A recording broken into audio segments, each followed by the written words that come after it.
गर्मी शुरू हो चुकी है और गर्मियों के मौसम में एसी सबकी चाहत होती है। आप घर में हैं तो एसी, आप ऑफिस में हैं तो एसी, और ये एसी हमें किस तरीके से एक तरीके से बीमार कर रहा है, क्या आप इस पर कुछ रोशनी डालेंगे?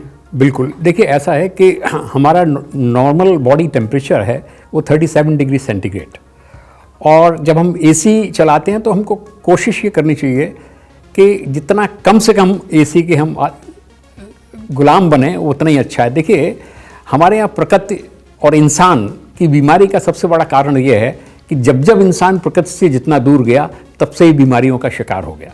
तो हमारे जो प्रकृति है उसमें वायु भी है, जल भी है सब, और एसी जो है उसमें जो टेम्परेचर है बॉडी वो कम से कम आप ज़्यादा ठंडा ना रखें। जितना नॉर्मल बॉडी टेम्परेचर है, जैसे 37 है, 27, 26, 28 तक भी रख सकते हैं।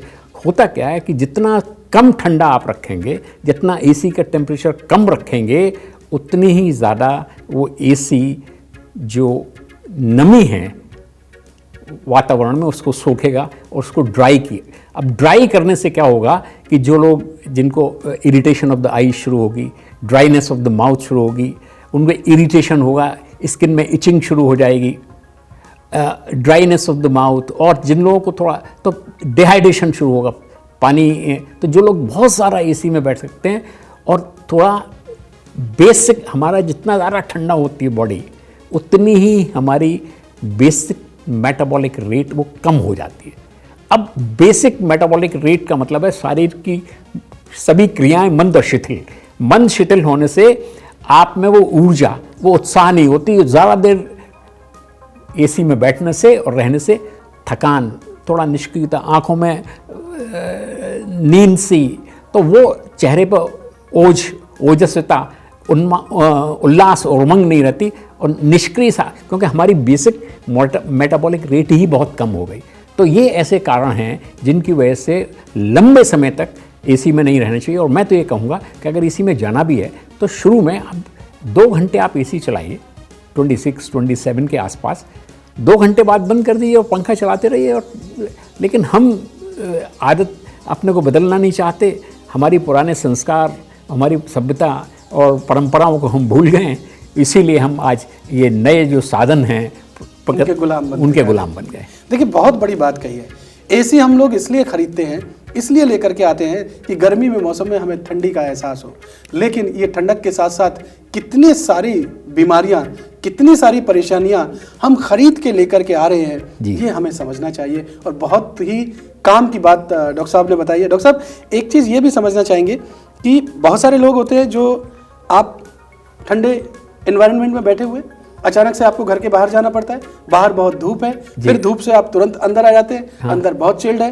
तो ये जो तुरंत गर्मी और तुरंत सर्दी, ये जो बदलाव है, हाँ। ये हमारे शरीर को कैसे इफेक्ट करता है? ये देखिए ऐसा है कि हमारा शरीर इतनी जल्दी अडेप्ट नहीं कर पाता। जितना जल्दी शरीर को एडेप्टेबिलिटी चाहिए, जैसे ठंड में आते हैं तो थोड़ी देर गर्मी से ठंडे के मौसम में आएंगे तो बॉडी को अडेप्ट करने में थोड़ा समय लगता है। तो जब तक बॉडी अडेप्ट होगी फिर वो एक्लेमेटाइज करेगी अपने को। जैसे हाई ऑल्टीट्यूड पे जाते हैं ना, मानसरोवर गए, अमरनाथ की यात्रा गए, तो इसीलिए धीरे धीरे धीरे ऊपर चढ़ते हैं ताकि बॉडी हमारी ठंड से और उससे। इसी तरह हमारा जो थर्मो रेगुलेशन सेंटर है हाइपोथैलेमस में बॉडी में, वो हमारे तापमान को स्थिर करता है। लेकिन जितना जल्दी आप एक तुरंत ठंड से गर्मी के स्थान पर जाएंगे और गर्मी से एकदम ठंड में आ जाएंगे तो वो जो संतुलन है हाइपोथैलेमस का वो थोड़ा गड़बड़ जाता है। इसलिए एकदम कोशिश ये करनी चाहिए कि जाएं, थोड़ी देर वहाँ ही रहें और वहाँ से आएँ। बार बार आने जाने से संतुलन बिगड़ जाएगा और जुकाम है, खांसी है, छींक वगैरह, ये एलर्जिक रिएक्शन हो सकता है।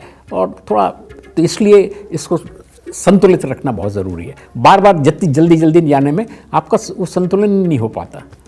डॉक्टर साहब इस गर्मी के मौसम में भी हमने बहुत सारे लोगों को देखा है कि वो लोग, उनको जुकाम है, उनको सर्दी लग रही है, उनको खांसी हो रही है, हाँ। और वो जाहिर सी वजह है इसके कारण यही एसी और मौसम में जो बदलाव है जी, जो मतलब एसी और एसी से बाहर गर्मी में जाना और गर्मी से एसी में ठंडक में चले आना, तो इससे इस तरीके की परेशानी हो रही है। क्या करना चाहिए लोगों को, किस तरीके का प्रिकॉशन लेना चाहिए? देखिए पहले तो विशेषकर बड़े लोग, जिन लोगों को बहुत से जो वरिष्ठ लोग हैं उनको गर्मी और सर्दी का मौसम, गर्मी के मौसम में भी और एसी से इनसे बचाव करना बहुत ज़रूरी है, क्योंकि उनकी जो थर्मोरेगुलेटरी सिस्टम है बॉडी का, या जो तापमान को स्थिर करता है, वो बहुत सेंसिटिव होता है।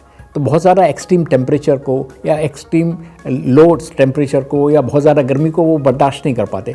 उन लोग, कुछ जो वरिष्ठ लोग हैं 60 या 65 साल के ऊपर के, हिंदुस्तान में हर आदमी कम से कम 2 बीमारियों से पीड़ित है। या तो उसको सांस की तकलीफ़ हो गई, या डायबिटीज़ हो गई, या मोटापा होगा, या ब्लड प्रेशर होगा। और जो दवाइयाँ हैं ब्लड प्रेशर की या हार्ट की, ये दवाइयाँ भी गर्मी के मौसम में क्या होता है, गर्मी के मौसम में जब गर्मी होती है तो ब्लड वेसल्स फैलती हैं, तो गर्मी निकलती है। और अगर एकदम हम सर्दी में जाते हैं तो कोल्ड टेम्परेचर हम जाएंगे तो हमारी ब्लड वेसल्स कंस्ट्रिक्ट होती हैं, ब्लड रक्त वाहिनियाँ सिकुड़ जाती हैं। इसीलिए जाड़े के मौसम में ब्लड प्रेशर बढ़ जाता है। जाड़े के मौसम में हृदय रोग, स्ट्रोक, इन सब की मरीज़ों की संख्या बढ़ जाती है। और इसी कारण है कि अगर एसी में हम ज़्यादा बैठे हैं, बहुत देर तक एसी में ये लोग बैठे रहते हैं जिनको ब्लड प्रेशर रहा 10 गुना नॉर्मल आदमी की अपेक्षाकृत, अगर बहुत ज़्यादा गर्मी है तो भी 10 गुना लोगों के स्ट्रोक और हार्ट अटैक की संभावना रहती है अगर एक्सट्रीम कोल्ड टेम्परेचर में या एसी में आप रहते हैं। तो ये ज़रूरी है कि हम एसी टेम्परेचर को कम रखें। और जो दवाइयाँ ले रहे हैं लोग, कुछ दवाइयाँ ऐसी हैं जो भी हमारे बॉडी टेम्परेचर को में संतुलन नहीं बना पाती। तो इसलिए जो दवाइयाँ लोग ले रहे हैं, कुछ ब्लड प्रेशर की दवाइयाँ हैं, बीटा ब्लॉकर्स हैं, कैल्शियम चैनल ब्लॉकर्स हैं, कुछ डिप्रेशन की दवाइयाँ हैं, सीनियर, तो वो भी हमारे बॉडी टेम्परेचर को और ब्लड सर्कुलेशन को इफेक्ट करती हैं। तो इन लोगों को विशेष ध्यान रखने की आवश्यकता है कि बहुत ज़्यादा गर्मी में निकल रहे हैं, और बहुत ज़्यादा विशेषकर बच्चों को, बड़े बूढ़े लोगों को, बुजुर्ग बाहर भी जाएं तो समुचित पानी खूब पिएं। डॉक्टर साहब, मैं कुछ मजबूरियां भी होती हैं जी। आज का जिस तरीके का परिवेश हो चुका है उसमें बहुत सारी इंडस्ट्रीज ऐसी हैं कि वहाँ मशीनें रहती हैं जी, और इंसान से ज़्यादा आजकल मशीनों की कदर बहुत है। उन मशीनों को ठंडा रखना बहुत ज़रूरी है, वरना वो मशीनें कोलैप्स कर जाती हैं। तो ऐसी सूरत में लोगों को ऐसे वर्किंग इन्वायरमेंट में काम करना ही पड़ता है जहाँ 8 या 10 घंटे उनको ऐसे टेम्परेचर में रहना पड़ता है। वो लोग क्या करें, वो अपने आप को कैसे मेंटेन करके रखें? देखिए, ऐसा है कि उनको सबसे पहले तो ये है कि उसमें, जैसे मैंने बताया कि सबसे ज़्यादा डिहाइड्रेशन की संभावना रहती है, इवन टू मच कोल्ड में भी। तो पानी खूब पिएं। सबसे पहले ज़रूरी है कि पानी खूब पड़ें, और अपना जो कितना भी टेम्परेचर उसको बॉडी मशीनों को ठीक रख लिए, तो जितना वो सामान्य के आसपास रहेगा टेम्परेचर, उतना ही हमारी बॉडी उसको एडजस्ट आराम से कर पाएगी। तो एक तो पानी पीना बहुत ज़्यादा, चाहे गर्मी का मौसम हो और इवन एसी में है तो पानी जरूर पिएं। कुछ और वही सबसे बड़ी इंपॉर्टेंट, क्योंकि ड्राइनेस माउथ होगी। आई ड्रॉप्स, अगर आपकी आँखों में जलन होती है, कोई मॉइस्चराइजिंग आई ड्रॉप्स है, मॉइस्चराइजिंग ड्रॉप्स होती हैं, तो उसको आई में डालने जाने से पहले स्किन पे कुछ मॉइस्चराइजिंग लोशन वगैरह इस्तेमाल करें, क्योंकि इसमें एसी बहुत ज़्यादा एसी में रहने से ना, जैसे मैंने बताया, dryness of the skin, itching शुरू हो जाती है। तो स्किन को नारियल का तेल लगा लें जाने से पहले, थोड़ी मॉइस्चराइजिंग क्रीम लगा लें, आँखों में आई ड्रॉप्स लगाएं, पानी का सेवन करें, उसी से ठीक रहेंगे। काफ़ी राहत मिलेगी। जी।